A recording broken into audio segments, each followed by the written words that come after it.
You have been in that room before. Someone is speaking with total confidence about something they completely misunderstand. Your brain immediately maps the flaws. You gather the evidence. You build the argument carefully and lay it out perfectly. And they stare at you, blink, and double down on the exact same wrong point they started with. You walk away more drained than before. Not because you lost, but because you were right, and it still did not matter. This is called the intelligence trap, and the smarter you are, the harder it hits. Here is the brutal truth that Arthur Schopenhauer understood 2 centuries ago. Intelligent people operate under a fatal assumption. They believe that other people value the truth the same way they do. That if you just present the right evidence, the other person will analyze it, update their position, and agree. Schopenhauer called this naive optimism, and he was not gentle about it. People do not argue to find the truth. They argue to feel dominant. And the moment you walk into a debate expecting logic to land, you have already lost. Psychologists call it the Dunning-Kruger effect. People with the least competence carry the most confidence. But understanding the graph is not enough. What matters is understanding why ignorance is not passive. It is armored. When you introduce a logical argument to someone operating on pure emotion, they do not see an opportunity to learn. They see a threat to their identity, and the human ego will burn everything down before it admits it was wrong. Daniel Kahneman divided the mind into 2 systems. System 1 is fast, emotional, and instinctual. System 2 is slow, deliberate, and analytical. Most people live entirely in System 1. They feel something, attach a quick opinion to it, and treat it as fact. You, trying to engage them with nuance and evidence, are speaking a language their hardware cannot process. It is not a communication problem. It is an architecture problem, and no amount of patience or rephrasing will fix it. Worse, you are doing all the work. You spend enormous energy crafting a careful argument, while they spend 0 energy simply refusing to accept it. They do not drain you by outsmarting you. They drain you by outlasting you.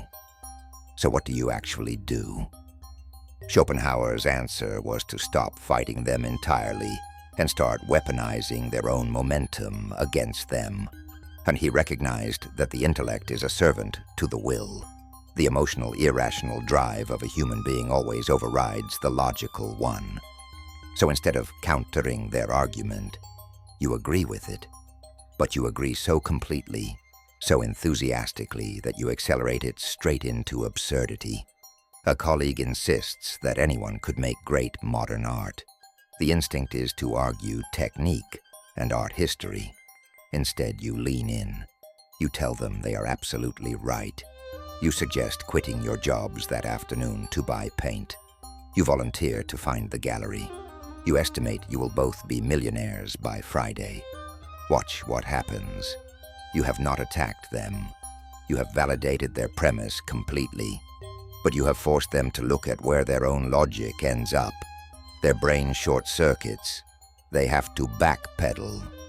They suddenly inject nuance and qualifications into the argument they were just defending. They end up arguing against themselves to save face. You did not defeat them with your intelligence. You defeated them with their own thinking. But this strategy requires something difficult.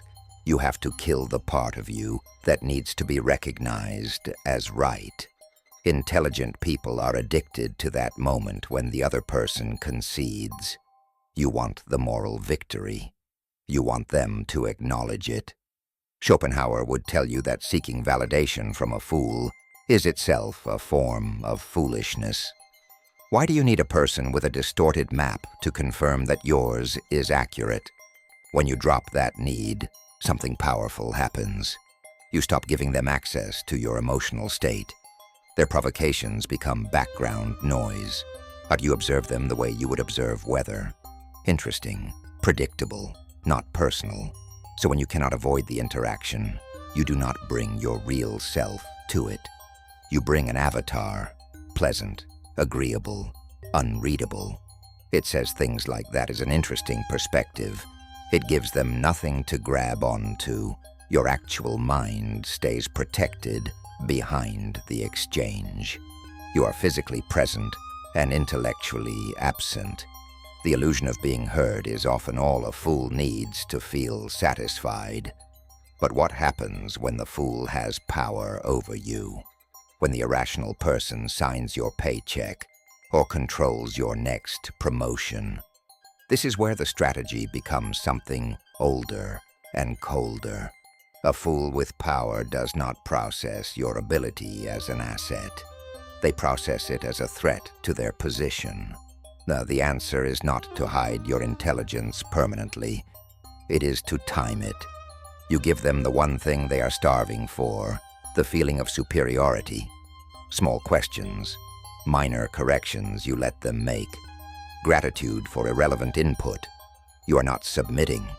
You are anesthetizing them long enough to do the actual work without interference. There is one last thing worth naming. The reason you keep engaging with people who drain you is not just the desire to be right. It is the belief that if you explain it clearly enough, they will finally understand. Schopenhauer called this the arrogance of empathy. You have made yourself the savior of someone who never asked to be saved. Kruger and Dunning proved something that should change how you see this permanently. The skills required to be competent are the exact same skills required to recognize competence. The deeply incompetent cannot see their own deficits. It is not stubbornness. It is a structural limitation. You cannot fix it from the outside. Every hour you spend trying is an hour taken from building something that matters. Your intelligence is not a badge you wear to earn recognition from people who cannot read it. It is a tool. Use it precisely.